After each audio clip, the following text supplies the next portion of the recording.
स्वीकृति के भाग 2 में हम आपको बताएंगे कि स्वीकृति के प्रकार क्या है, स्वीकृति व अनुस्वीकृति क्या होती है, एडमिशन एंड हेरेसी क्या है, इसके बारे में बताएंगे, कब ग्राह्य है कब ग्राह्य नहीं है। तो सबसे पहले हम आपको बताने जा रहे हैं स्वीकृति के प्रकार।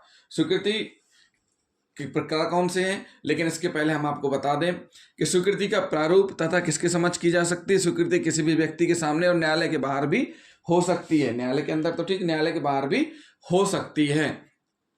तो साथियों, ये हो गया स्वीकृति का भाग 1। अब हम आपको बताने जा रहे हैं स्वीकृति का भाग 2, मतलब स्वीकृति के प्रकार। तो स्वीकृति के प्रकार कौन कौन से हैं? औपचारिक या न्यायिक स्वीकृति, अनौपचारिक तथा आकस्मिक स्वीकृति, आचरण द्वारा स्वीकृति। ये 3 प्रकार से स्वीकृति के बारे में बताया गया है। स्वीकृति के कितने प्रकार हैं? 3 प्रकार हैं। सबसे पहले पढ़ लेते हैं औपचारिक या न्यायिक स्वीकृति क्या है। जो स्वीकृति न्यायालय में कार्यवाही के भाग के रूप में की जाती है, जिससे कि वह न्यायालय के फाइल में अभिलिखित की जाती है, उसे औपचारिक स्वीकृति या न्यायिक स्वीकृति कहते हैं। क्या कहते हैं? औपचारिक या न्यायिक स्वीकृति कहते हैं।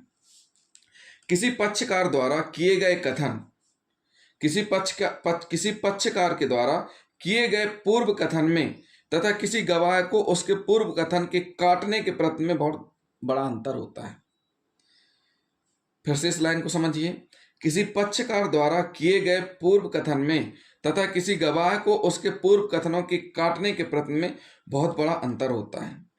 पहली दशा में किसी पक्षकार द्वारा की गई स्वीकृति बहुत ही सारवान या मुख्य साक्ष्य होती है।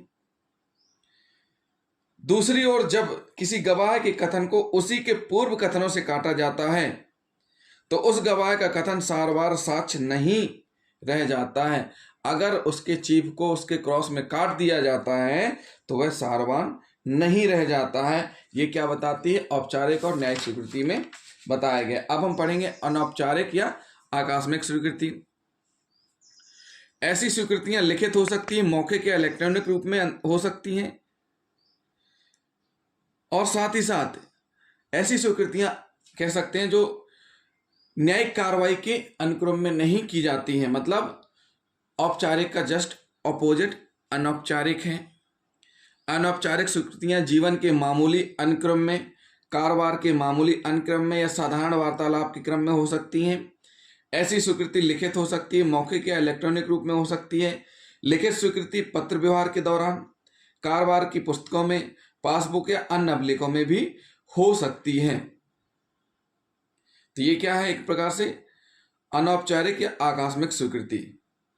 स्वीकृति इस प्रकृति की हो सकती है, यदि वह साबित हो जाती है तो वह स्वीकृतिकर्ता के विरुद्ध निश्चायक होती है। इस प्रकार की स्वीकृति को पूर्ण स्पष्ट स्वीकृति कहते हैं। जैसे कि का हत्या का आरोपित है, का हत्या का आरोपित कहता है, एक का व्यक्ति है जिस पर हत्या का आरोप लगा है, का हत्या का आरोपी कहता है कि मैंने हत्या की है या मृतक को मार डाला है। यह पूर्ण स्वीकृति का उदाहरण है, जिसको तकनीकी भाषा में संस्वीकृति कहते हैं। अनौपचारिक स्वीकृति चाहे मौखिक हो या लिखित या आचरण द्वारा न्यायालय के बाहर की जाती है, न्यायालय के बाहर की जाती है, और समानता ऐसे समय या ऐसी परिस्थितियों में की जाती है जब कथनकर्ता को यह ज्ञान नहीं होता है कि उनका उपयोग मुकदमेबाजी के लिए किया जा सकता है। ऐसी स्वीकृतियां यद्यपि निश्चायक नहीं होती हैं, परंतु साबित करने का भार कथनकर्ता पर डाल देती हैं। एक बार फिर से हम आपको समझा दें। अनौपचारिक स्वीकृतियां, अनौपचारिक स्वीकृतियां चाहे मौखिक हो या लिखित या आचरण द्वारा न्यायालय से बाहर की जाती हैं, और समानता ऐसे समय या ऐसी परिस्थितियों में की जाती हैं जब कथनकर्ता को जो बोल रहा है उसको यह ज्ञान नहीं होता है कि उसके द्वारा जो बोला जा रहा है या जो कथन किया जा रहा है उसका उपयोग मुकदमेबाजी में किया जा सकता है। ऐसी स्वीकृतियां यद्यपि निश्चायक नहीं होती हैं, परंतु साबित करने का भार कथनकर्ता पर डाल देती है। तो ये हुई अनौपचारिक आकस्मिक स्वीकृति। अब हम पढ़ेंगे आचरण द्वारा स्वीकृति। कुछ परिस्थितियों में पक्षकार का आचरण भी स्वीकृति का साक्ष्य बन सकता है।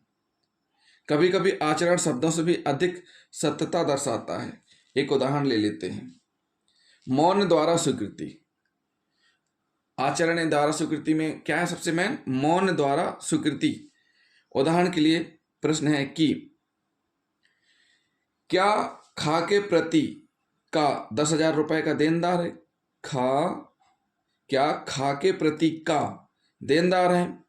ये तथ्य कि गाने गा से धन उधार मांगा और घाने गा से का की उपस्थिति और षणगोचर के बारे में कहा। मैं तुम्हें सलाह देता हूं कि तुम का पर भरोसा मत करो, क्योंकि वह खा के प्रति 10,000 रुपये का देनदार है, और यह कि का कोई उत्तर दिए बिना चला गया सुसंगत है। सीधी सी बात है, उत्तर दिए बिना चला गया सुसंगत है। तो इसको क्या बोला गया? मौन स्वीकृति आचरण द्वारा स्वीकृति के अंतर्गत आती है।